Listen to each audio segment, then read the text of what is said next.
Elle devient plus petite. Et voilà qu'il faut encore se familiariser avec un nouveau vocabulaire. Mondialisation, globalisation, délocalisation, compétitivité, flexibilité, pays émergents, Internet, télétravail. Pošperaj po dalekej starej bibliotece. Gerðu litlu búðina Zavadís að smá fjölþjóðafyrirtæki. Uanset hvor de starter, vil IBM være hos dem. Les Français doivent se rendre à l'évidence. La France est petite et le monde est très vaste. Les grandes marques communiquent sur leur puissance mondiale. Le pouvoir économique ne se cache plus, il s'exhibe. Chaque jour dans le monde, des millions et des millions de gens mangent un Danone. Les grands groupes sont engagés dans une course à la croissance pour atteindre la taille mondiale. Et les méga-fusions font l'objet de campagnes internationales. Philips et Whirlpool, une nouvelle union, de nouvelles performances. Aujourd'hui, un grand nom du travail temporaire change de nom. Adecco, leader mondial des ressources humaines. En fait, la nouvelle donne économique se lit facilement sur les écrans publicitaires.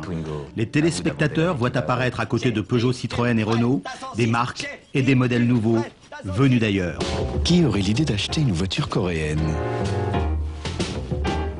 Hyundai, vous avez tout compris. J'aimerais une voiture. La part des constructeurs français sur le marché national est passée de 70 à 50% en 15 ans, alors que le marché stagne et que tous les constructeurs européens souffrent de surcapacité de production. Mais le plus grave, c'est la faiblesse des Français sur les marchés asiatiques et latino-américains à forte croissance. Mitsubishi. Signe des temps, la pub n'hésite plus devant le sous-titrage et l'origine du produit devient un argument commercial. Nej, Jesper, i min dynjakke. Derovre i huset. Stimoron, marché danois. Les Français mâchent danois, mangent italien et les Américains boivent français. Keep your body at its peak. Drink Avion. Dans ce grand Monopoly, la France tire son épingle du jeu. Notre pays est le 4e exportateur mondial. Oh, bah, il me plaît ce fromage.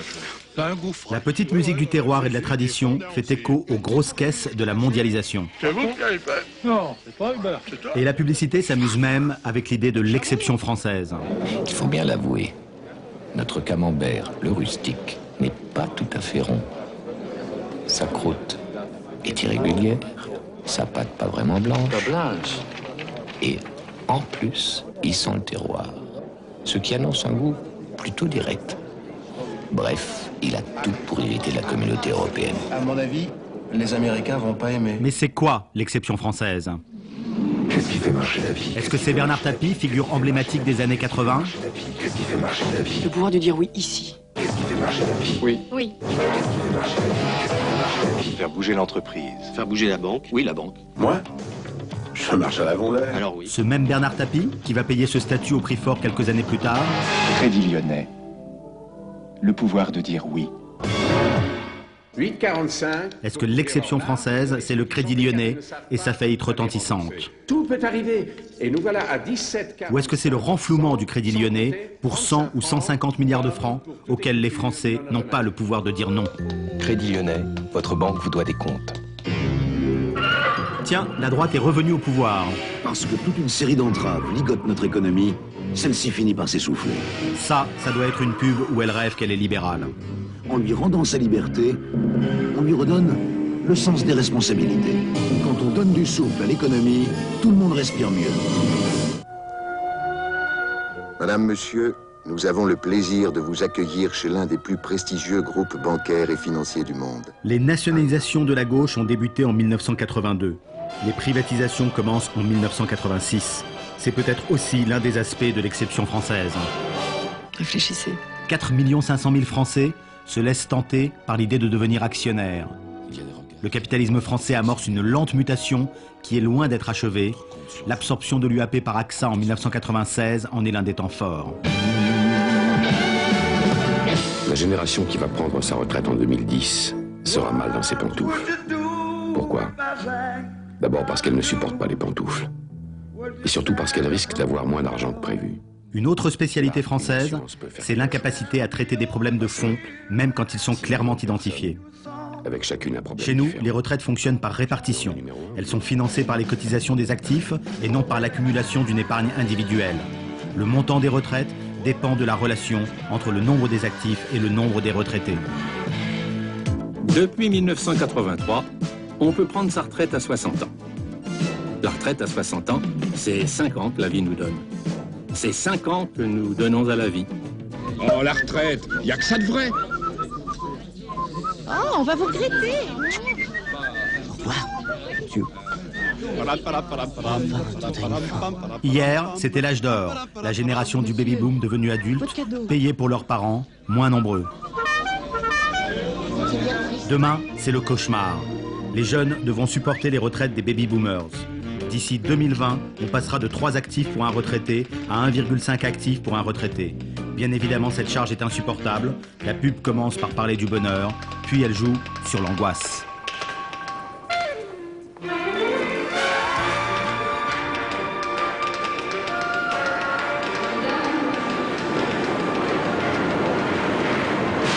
Pour préparer votre retraite dès 35 ans, la Caisse d'épargne a inventé les complémentaires retraite écureuil. Le gouvernement veut l'Europe. C'est pourquoi il se bat pour la faire avancer. L'Europe avance qu'à un quart. Le marché unique européen, négocié en 1985, est mis en œuvre en 1993. L'Europe sera réussie. Pas vrai, les gars? Le traité de Maastricht est ratifié par référendum en 92, après un débat âpre et intense. En l'an 2000, on aura l'air bête de s'être posé la question. Moi, je veux voir ça avant d'être trop vieux. On a déjà fait l'Europe. Maastricht. Les Français se divisent en pro et anti-euro. Respecter les critères de Maastricht devient un casse-tête gouvernemental. Mais le plus dur pour la France, c'est l'ouverture progressive des services publics à la concurrence. Il s'efforce de s'adapter et l'usager devient un client. Le message publicitaire insiste sur la qualité du service commercial. Je voudrais partir à Lille après 22h15, retrouver ma femme qui, elle, viendrait de Nancy, et mes enfants qui viennent de Toulon, mais non accompagnés. C'est pas possible. Mais si, c'est possible. C'est pas possible. Mais si c'est possible. C'est pas possible, hein. Mais si, c'est possible. C'est pas possible. Mais si, c'est bleu cipo. Quand la grève éclate, la SNCF découvre les dangers de la surpromesse, c'est-à-dire la promesse publicitaire que l'on ne peut pas tenir. Le c'est possible fait grincer les dents des voyageurs et le conflit social fait une entrée remarquée dans le monde de la publicité. Cet écran publicitaire aurait dû être consacré à la présentation des nouvelles cabines et du nouveau service long courrier d'Air France. Un produit révolutionnaire, l'un des plus beaux du monde, un produit inventé pour mieux satisfaire le client. Malheureusement, 2 syndicats du personnel navigant commercial ont décidé de déclencher une grève. S'adapter ou mourir. L'immense majorité des personnels d'Air France a déjà répondu. Vivre. Partager le ciel de France avec les autres, c'est le nouveau défi pour Air Inter qui fusionne avec Air France. TAT ? La concurrence avec Air Liberté et TAT est en fait une confrontation avec British Airways qui en est l'actionnaire. British Airways. Derrière la pub ou dans la pub, c'est une adaptation douloureuse qui se joue. Grève, remise en cause des avantages acquis, productivité, compétitivité, alliance, les turbulences d'Air France préfigurent toutes les autres, celles des télécoms, de l'électricité et des chemins de fer. Avec l'espace Europe d'Air France, vous auriez le droit à l'intimité. Il y a la largeur d'un siège entre 2 passagers. Chronopost, Hong Kong, Express. Et même la vénérable Poste doit réagir quand elle voit arriver sur les marchés prometteurs des courriers rapides des concurrents de taille mondiale. J'ai confié les photos à DHL. L'exactitude de la garantie Worldwide Express du PS, on pourrait en parler longtemps, mais ne retenez que ceci. Paul, j'ai bien reçu ton colis. Côté financier, une nouvelle étape est franchie, celle des réseaux en temps réel et de la monnaie électronique. Après avoir appris aux Français à utiliser leur chéquier, il faut maintenant les en dissuader, parce que le traitement des chèques coûte trop cher. Avec les 40 000 distributeurs carte bleue Visa, on est partout chez soi. Avec une certaine réticence, les Français adoptent la carte de crédit. Un nouveau service créé par la Caisse d'épargne. Ils s'initient à la banque virtuelle. Pour piloter vos comptes à la carte. et découvre la banque à domicile. Faut que je passe à ma banque, moi. Et voilà, c'est là ma banque. C'était pas loin. Ça s'appelle la banque directe. C'est la première banque par téléphone. Écoutez, toutes ces choses que l'on fait pour vous. Puis, une nouvelle corne d'abondance envahit nos écrans. Les technologies de l'information sont pleines de promesses, mais de promesses seulement. Écoutez. Ce sont des technologies à la recherche d'usage, et pour la première fois dans l'histoire économique, elles sont commercialisées en proposant aux clients d'inventer des usages. Impatient et curieux de voir ce que vous avez fait. Écoutez, écoutez. Là, c'est ma chambre. Là, c'est notre... Un nouveau média se cherche. Ce ne serait pas tout à fait un ordinateur, pas tout à fait un téléviseur. C'est ce que vous voulez, comme vous voulez, quand vous voulez. Il permettrait l'interactivité et l'on pourrait faire des tas de choses formidables. Mais quoi? Mystère. En attendant la révolution, l'informatique fait de l'informatique et la télévision fait de la télévision. C'est-à-dire qu'on fait un peu plus de la même chose. En 1950, vous aviez une chaîne. Dans les années 70, 3 chaînes en couleur.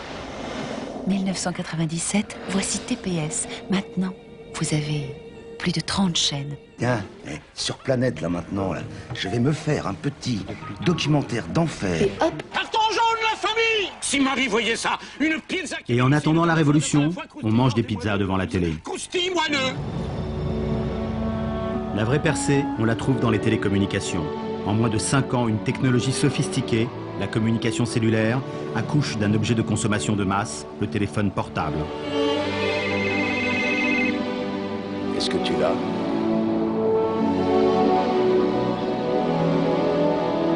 Oui, je l'ai. Et en 7 ans, de 1993 à l'an 2000, le nombre d'abonnés en France passera de 0 à 10 millions. France Télécom, nous allons vous faire aimer l'an 2000. Bonjour à tous. C'est sûr, nous ne sommes plus seuls en piste. Il faut gagner au moins 3 semaines. Qu'en pense New York? Dans l'entreprise, les choses sont plus simples. L'informatisation poursuit son lent travail de transformation de l'organisation et des échanges. À moins de décider aujourd'hui même.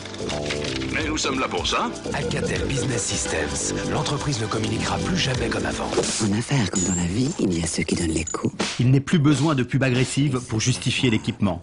À propos, Commodore a disparu du marché. Ça va très vite, l'informatique.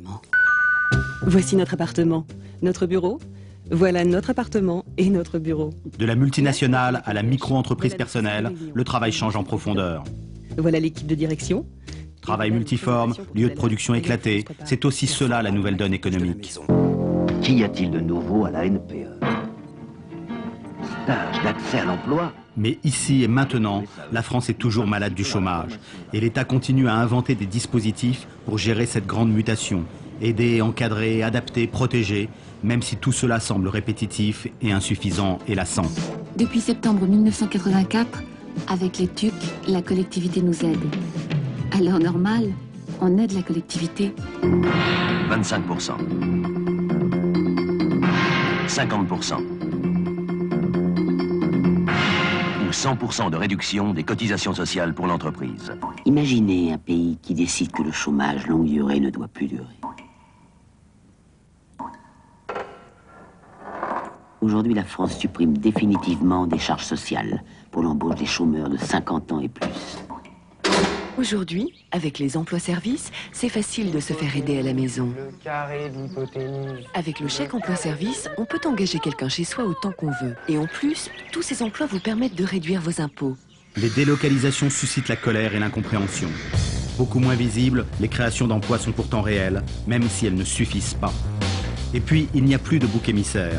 Le prix du pétrole a baissé dans les années 90, la mondialisation n'a qu'un effet marginal sur les pertes d'emplois, et surtout, certains pays ont réussi à faire reculer le chômage, et pas seulement les États-Unis ou l'Angleterre, qui servent parfois de repoussoir, mais aussi les Pays-Bas, avec une politique différente. Si d'autres l'ont fait, pourquoi pas nous?